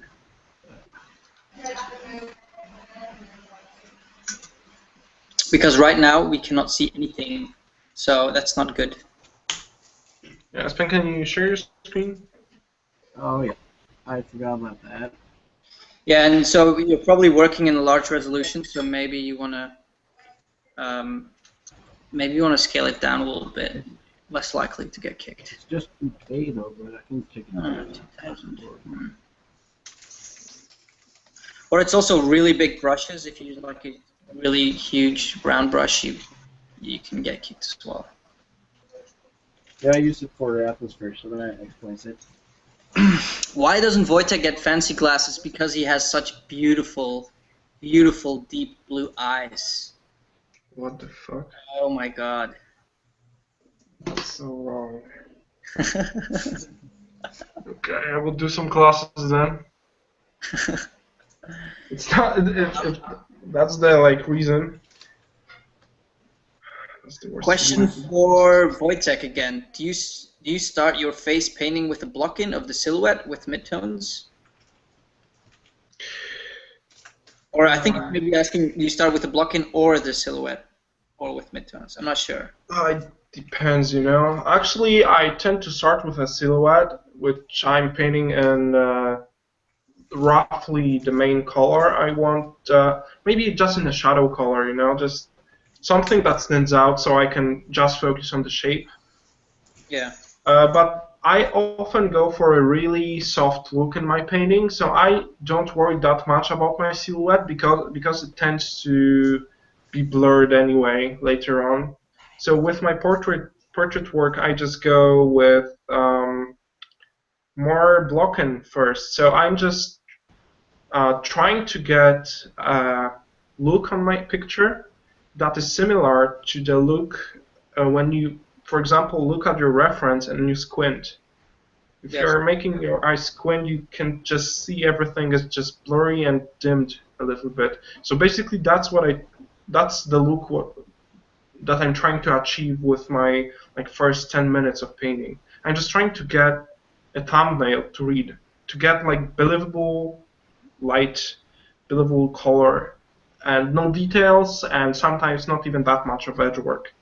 Just like colors, light, form, that's all.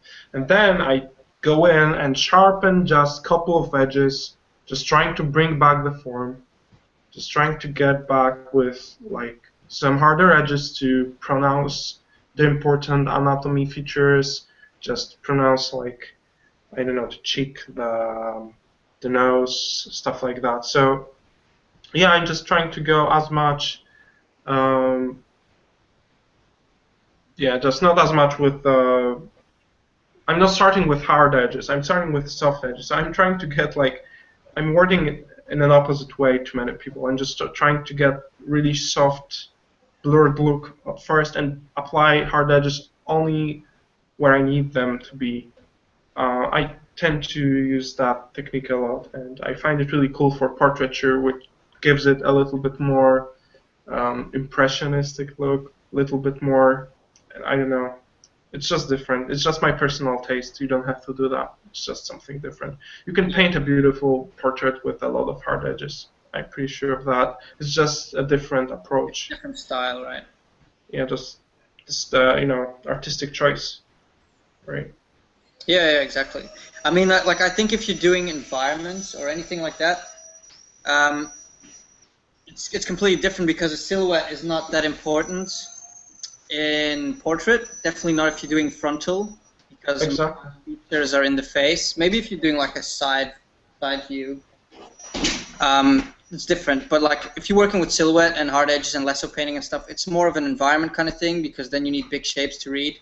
For example, what Espen's doing right now, you would not go in and define those shapes, and he just got kicked, by the way. You wouldn't go and define those shapes with soft edges. It just doesn't really make sense because you would never get a soft edge on a building that's really far away. So it depends what you're trying to do. Yeah, exactly. I mean, it's just another workflow to experiment with while you are painting while you are painting portraits. I mean, I think you still can get like a lost edge in landscape painting or stuff like that. You can. But it's just different. It's not maybe as much concept art as art in general. Like Jamie Jones is doing a lot of edge variation work, and he maintains to keep his silhouettes there, even though some of his further planes are just disappearing, even though they are there. Espen, can you share the screen? Yeah. Oops. It's turning out to be a disaster. Yeah, getting a 3D demo on live on the level up is just a little bit. It's hard, right? Yeah, it's harder. It takes much more time, but still, isn't that an awesome picture? It's pretty wicked. Yeah. It is. Yeah, and I'm sure Espen could do that in like 40 minutes without like worrying about like streaming right now. So I feel like this is a really, really fast technique. Yeah, it's basically what he's doing is kit bashing as well, because you take a model and you turn it into something else and you flip it around and copy it. Because all we're looking at is halo guns and procedural terrain. So yeah, that goes to show that you don't need much to create cool environments or designs that you can work with. And definitely in sci-fi, you actually sometimes want to keep your shapes as simple as possible and just work with repetition and scale and those kind of things. Darek, what are you doing? My pen fell down. Your pen fell down. Yeah. I hope it works. Did you say but pen? And Oh, pen. Oh, his pen fell down. company. Yes. Okay. Okay, Wojtek, can you switch screen on mine? Yeah, sure. It's there. Okay. You can see your mustache. Sorry for being not that active today, but I'm just destroyed with work, so I'm very quiet today. Quiet guy. Okay, I made that picture over the Tomasz Mikutl landscape, which I really like the idea with the mountain path and with the bridge, joining the two mountains. But I wanted to extend it somehow and make the composition more readable. Maybe some variation with just a bridge. It's not, to not do it that straight, to make it more various and more interesting in the shapes.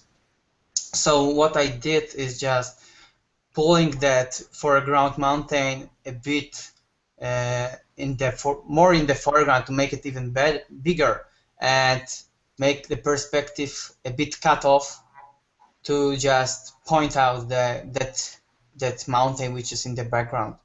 I also made some background changes and add some birds on it, but the colors are pretty, the same with some red and orangish suggestions from the light.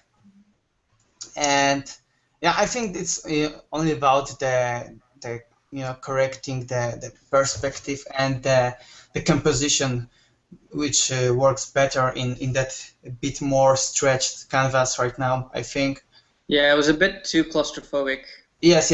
Everything was tightened, and I just felt it's cool, but I don't have enough space to breathe in that picture, so I made it a bit wider. And yeah, I think it works from both sides. If you flip it horizontally, it looks the same good, I think. So that's it. That's the most critical point was just making the composition a bit more readable and arranging the background somehow in more values division, because there were a lot of dark parts in here which were suggesting this is a bit closer it should be. So I just made some separation in plane, and yeah, I think that's it.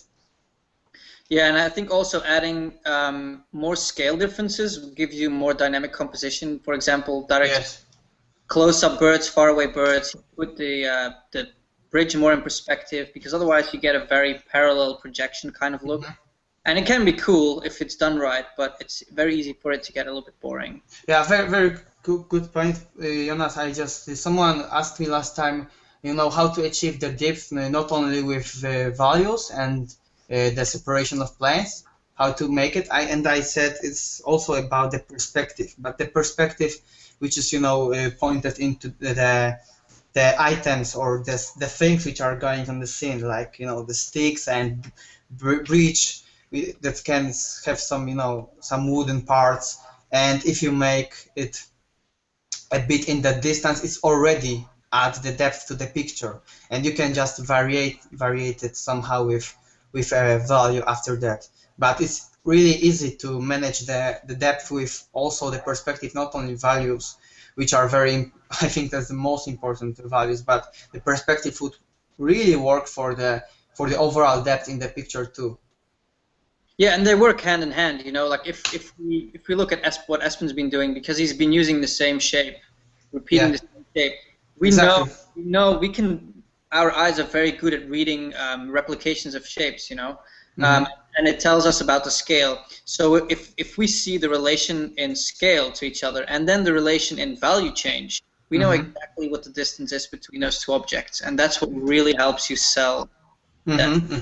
So someone is asking about the birds and giving the blur effect to it. Yeah, it's really cool if you put some birds in the foreground. Maybe let's just have this one, and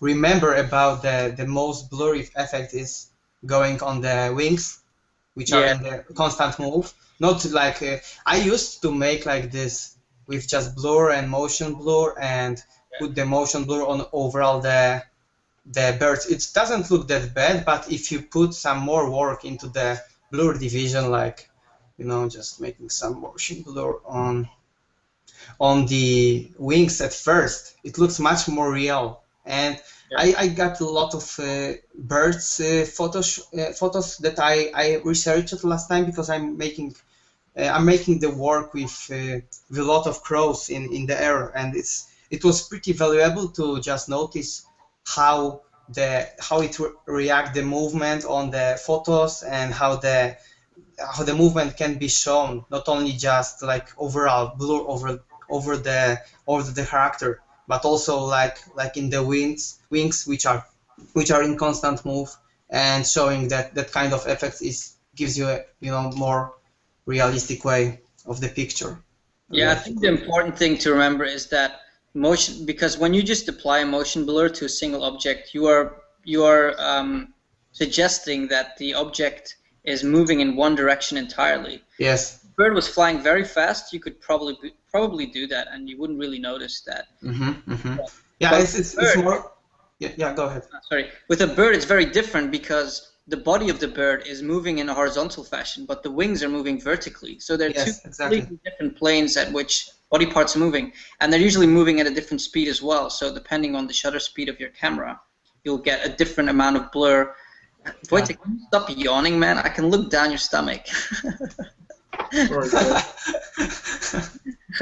No, yeah, so the same with the farther one. What we're saying is like, oh, it's so boring. Talking about beards and stuff. Yeah, we like talking about beards, man. But a nice technique that you can also use, that I've tried to get motion blur, is actually to hand paint it with the smudge tool. If you get if you find the right brush, you have to experiment a little bit. But if you find the right brush and the right amount of smudging, like the intensity, you can actually hand paint motion blur quite nicely. Yeah, you are still able to make some kind of smudges with just normal round soft brush on on the lowest hardness, and you can still make some nice shapes with kind of with the blur effect.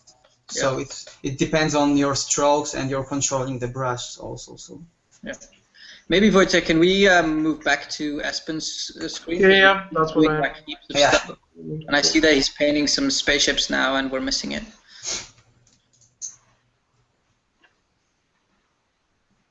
I'm just trying to, I don't know. Awesome. Yeah. Make the best out of what I got. Yeah, so you're trying to introduce some scale right now, right? Yeah. And so do you just eyeball the perspective of those spaceships, or are you using some sort of guides or something like that? I'm just eyeballing them. Yeah. Very helpful. Kick-ass fundamentals. That's all there is to it, man. No guide, just learn your fundamentals.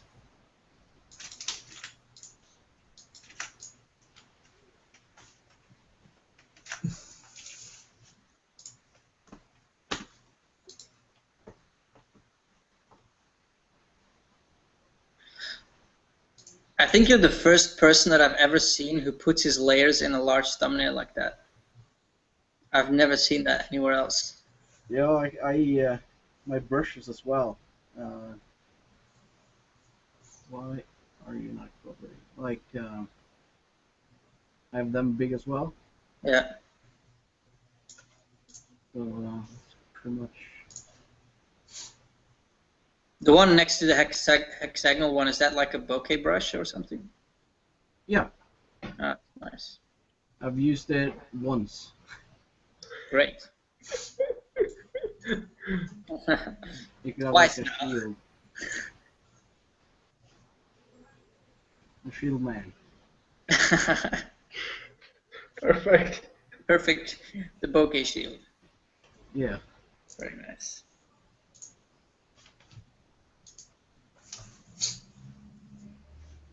Espen, will you be able to share the PSD with people that are watching later on with the level up group?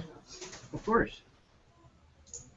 That's beautiful. That helps everyone, of course. It's Yeah, I think it will be helpful for people to just go through layers and see what you did, like, you know, just how you broke I gotta up. admit, I wish your level ups were like 4 hours, so that if I fucked up like I've done, I could try again. But oh well. Oh, it looks amazing, man. What are you talking about? Yeah, it's great. Yeah. You don't have to try again. I mean, of course you have higher taste than, you know, whatever you do, that's the way to improve. But still, man, it looks just awesome. Yeah, and I think what people can learn from this is silhouettes and smoke is always a good recipe. And repeating the shapes, right? Yeah. You can never go wrong with that technique. And it's fast. Yeah. And it's beautiful. And it's beautiful, yeah.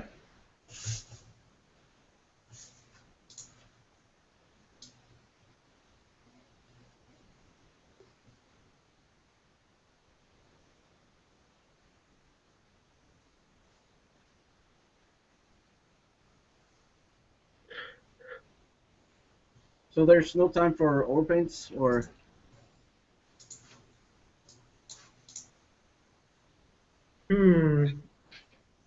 Actually, we have like, normally we would cut off after 2 hours of streaming.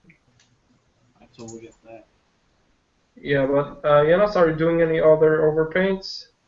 I wasn't at the moment, but if you want, maybe, I don't know, there's not that much time left. Yeah. Darek, Darek just did one. I finished mine. I So just don't do anything anymore right now. what? I'm not doing anymore right now. Yeah. Okay, so maybe Espen, we'll let you finish it up, and I think we'll just wrap up that session. You know. Yeah. Sounds good. And can you add some sunbeams? Yeah, of course. I don't think we've had sunbeams this episode, and, you know, we're going to want to keep the people happy. Yeah. Try to add that. And people are asking about the RGB trick. The truth is, there is no RGB. Oh shit. It's all about lab and CMYK. The confusion will be so big after that session. I tried playing around with it, but I don't know. It was like, do you remember me playing around with it? Like, yeah. Well, you got it pretty. I mean, you got better results than I did out of that trick. Like, I could only get like weird, blobby, alien kind of looking things, but I would have no idea how to actually paint something else with the RGB trick. It's just, it's just unintuitive. But yeah, it's RGB we get him on the show. We can have him demonstrate it.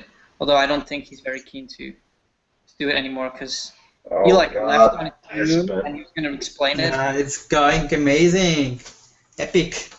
Nice. Some warmness. Awesome.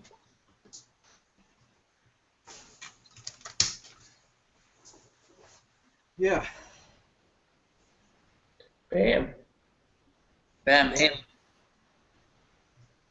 It's done, right? Okay, Espen, you can work at Bungie now.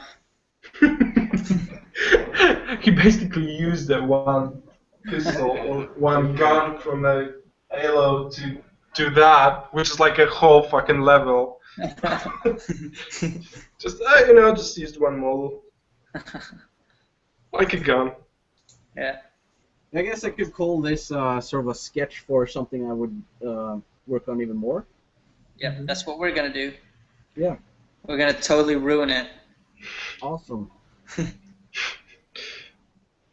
Looks so good. Yeah. Right. That's all. So is it done, Espen? It's never done. It's never done, right? But is it done for now, or Yeah, you well, I need think it's done. Bring some vodka. Yeah, let's just do that. Oh, Darek. you and your mustache? It's beautiful, Espen. Really love the workflow. I have to try it. I'm not that fluent with 3ds Max, but I played with the World Machine, and I think it's a really cool way to actually use these meshes somehow, because I used to export the height maps from World Machine to Vue, and it wasn't giving me really cool effects than the default terrains from Vue. Yeah, but that technique and, you know, like doing some bashing on the top, model kit bashing, that's something really cool to play around with. Why exactly are you going from World Machine to 3ds Max? Why aren't you just importing the mesh straight into Keyshot? The World Machine mesh? Yeah. Like, what are you doing with it in 3ds Max? Because we didn't really see that, did we? Alright, yeah, in 3ds Max I just place it, because when I haven't learned how to export it properly yet, so it's 90 degrees upward, so I have to scale it 90 degrees horizontal, and then I have to build up on top of it just to make sure things are the same scale and whatever. Right, so it's just easier for you to put everything in the right place in 3ds Max instead of in Keyshot, which it is. Yeah, Keyshot's a bit awkward to move stuff around. Yeah, you can't really do stuff in Keyshot with the objects and the mesh. It's all about. I haven't learned it yet though. You probably could, but I don't know how. Yeah, I think you can do scale and rotate like the basic. Yeah, you can move the elements, but not really modify them that much. No, and it's a bit awkward to do it. Even moving the stuff around in Keyshot, it's really awkward. Yeah. Yeah. Yeah, so it's easier for you to just do it in 3ds and just export a ready to render scene, right? Yeah. Yeah. Right now, that's my workflow, but I bet it will change sooner or later. Yeah. Yeah, man, I'm looking forward to doing some work on this piece. It's gonna be awesome. Yeah. Details. Level up, call up.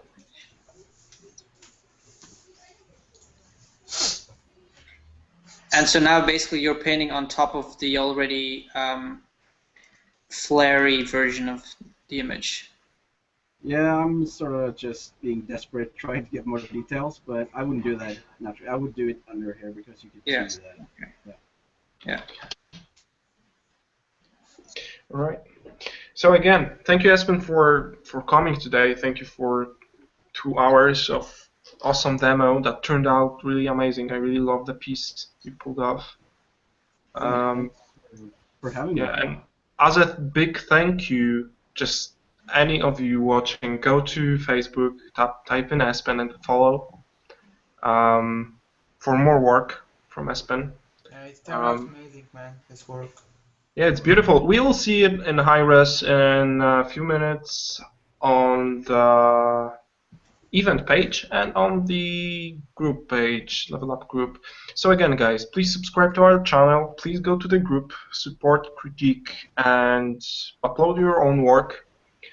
In the meantime, go and give some love to Espen, and then go back and subscribe to our channel again. That's the worst advertising I ever heard. It's like it's so desperate. Subscribe and piss off, okay? How about that? Is that worse? Alright, guys. I think we are wrapping up. We will release an info about the next guest pretty soon. Like, I think we'll do it today or tomorrow morning. Yep. So you can see our next awesome, beautiful guest. Yeah. I think we can announce it in an hour or something. Yeah, exactly. So stay tuned. We'll post an info in an event. Again, site is being done. Yeah. Being done, almost. Some polishes yet. Some polishes are working on it. Yes, exactly. Polishes, right? Yeah. All right. No, I understand. and one duplex from England. What? From where? From where I'm from, man. Did you say India? Did you say one duplex from India? From England. I'm not English, you duplex. Darek, you are stoned right now. Again. You are drunk during the session. You're drunk, I can tell. Not at all. Not at all. That's why he's been so quiet, man. He's just been secretly sipping vodka. Why do you think he got those glasses on? Because he can't see his eyes. Oh, Okay. shit, I'm wearing those glasses. Okay. Stop. Okay, and also for the PSD, I see some questions about that. For the PSD, for what Espen is doing right now, we'll put it along with his piece. He will upload it just in a few minutes. So stay tuned, and thank you guys for coming. Big thanks to Espen again. He was a beautiful guest today. Yeah, thank Really you, happy Espen. to- Thank you, Espen.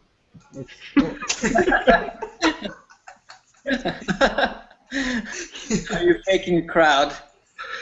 Yeah. Okay, here you go. Espen! Yeah. It's alive. Oh man, it's 400 people clapping Yep. right now in your direction, which is awesome. All right, thank you guys. See you next week. Bye bye.